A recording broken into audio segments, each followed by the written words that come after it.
Why be ordinary when you can be flamboyant? Wanshaka Radio. Be flamboyant.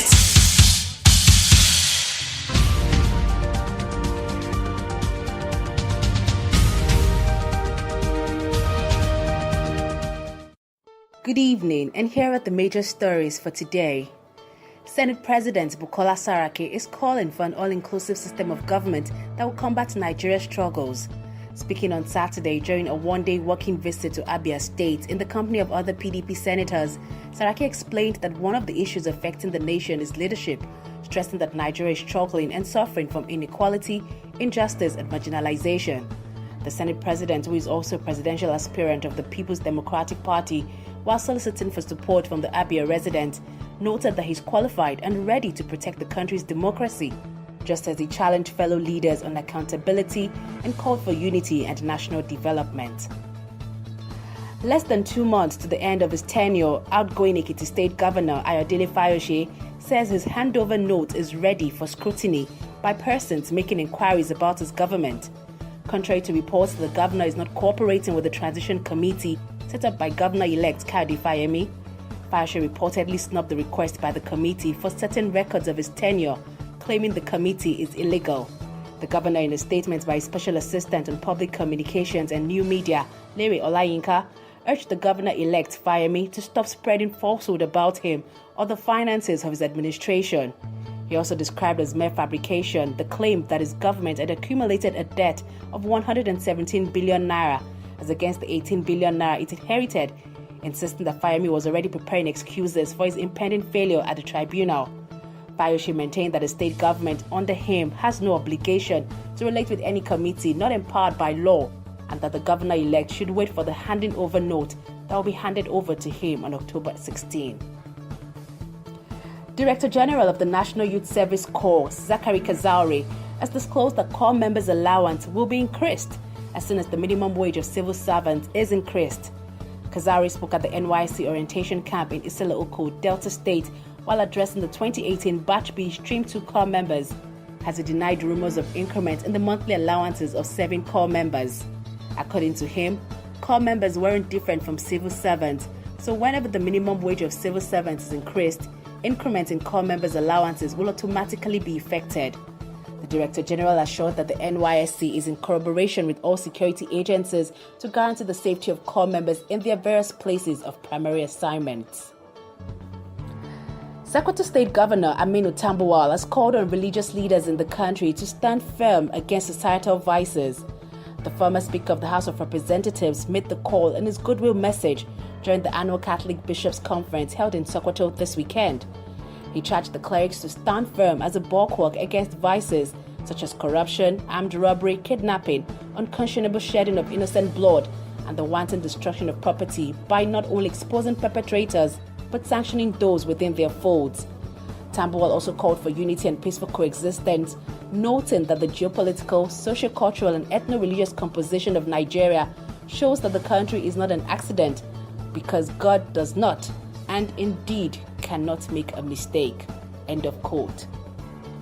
And leader of the movement for the actualization of the sovereign state of Biafra, Masob Raf Owazurike, has endorsed Bianca Ojukwu's bid to contest the Anambra South senatorial election in 2019. Owazurike endorsed Bianca's bid when she and Dr. Godwin Maduka, a US-based Nigerian surgeon, visited Ojukwu Memorial Library in Owerri this Sunday. The Masob leader said his support for Bianca stems from his relationship with the late husband, whom he said represented the identity of the Igbo people and struggle for the emancipation of Ndigbo. Owazurike, who also doubles as the leader of Biafra independence movement, said although he isn't from Anambra senatorial district, he would deploy tools available to him to ensure Bianca emerged victorious. In international news, at least 19 people have been killed after a passenger plane traveling from the capital, Juba, to the city of Ural crashed in South Sudan this Sunday. State Information Minister Taban Agwek told local media that 22 people were on board the 19-seat plane, and 3 people, including a child and a co-pilot, were rescued from the crash. Full details of the incident have not yet been established, but Agwek said authorities were investigating the cause of the crash. The people of Sweden are voting in a general election where an anti-immigration party is vying to make large gains, as reports say. The Nationalist Sweden Democrat SD, which polls suggest have 20% support, are tipped for second place. Prime Minister Stefan Löfven called the SD a racist party as he cast his ballot in Stockholm. The party, which has its roots in neo-Nazism, has rebranded itself and says it's inclusive. Neither the governing Social Democrats nor the main centre-right party, the Moderates, is likely to win a majority, according to analysts. The United Nations Human Rights Chief Michelle Bachelet has asked Egypt to overturn mass death sentences handed down to members of the opposition, including senior members of the Muslim Brotherhood. On Saturday, an Egyptian court delivered death sentences to 75 people over their participation in a 2013 sit-in protest at Rabah al-Dawiya Square in Cairo that ended with security forces killing hundreds of protesters. Bachelet, in a statement, described the trials as unfair, stressing that if carried out, the sentences would represent a gross and irreversible miscarriage of justice. Defendants, she said, were denied the right to individual lawyers and to present evidence, while the prosecution didn't provide sufficient evidence to prove individual guilt. In business, the National Bureau of Statistics says 3.65 million air passengers traveled through Nigerian airports in the second quarter of this year, as against 3.84 million recorded in the first quarter. The Bureau, in its air transport data quarter 1 and 2 of 2018 report posted on its website, said the figure declined by 33.51% year-on-year and increased by 15.24% quarter-on-quarter. It further said there was a consequent 4.9% decline in passengers for the second quarter when compared to the preceding quarter.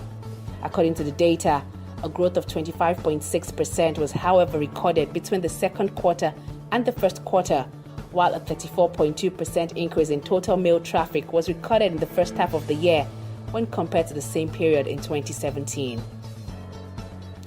In entertainment, founder of arts and culture-based company Terra Culture, Bolanle Austin Peters, believes Nigeria must package its entertainment industry to effectively influence its culture on global art world.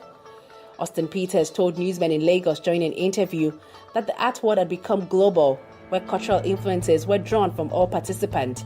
She emphasized the need for Nigerians to keep encouraging promoters of Nigerian arts and culture in order to create a global market for their products.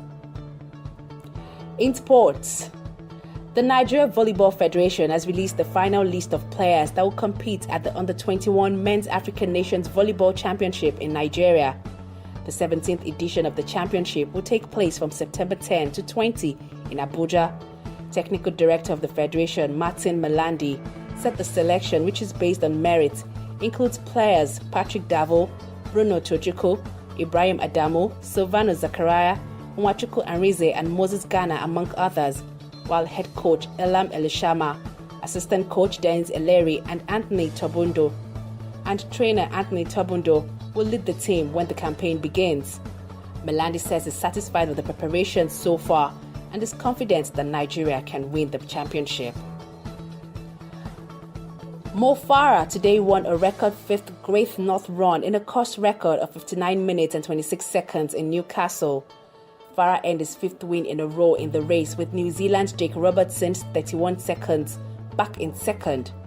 Also, London Marathon champion Vivian Cheruiyot of Kenya won the women's race for a second time in 3 years, posting a personal best of 64 minutes 43 seconds, ahead of compatriots Bridget Kosgei with 67 minutes 52 seconds and Jocelyn Jeb Kosgei with 68 minutes 10 seconds.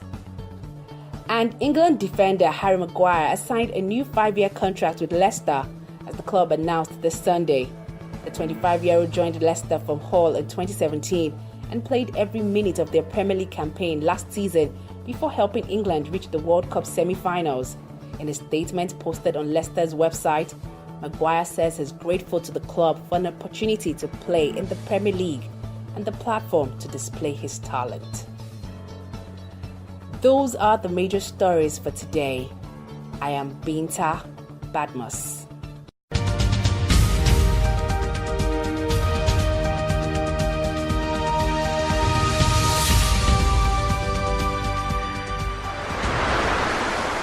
Why be ordinary when you can be flamboyant? One Checker Radio. Be flamboyant.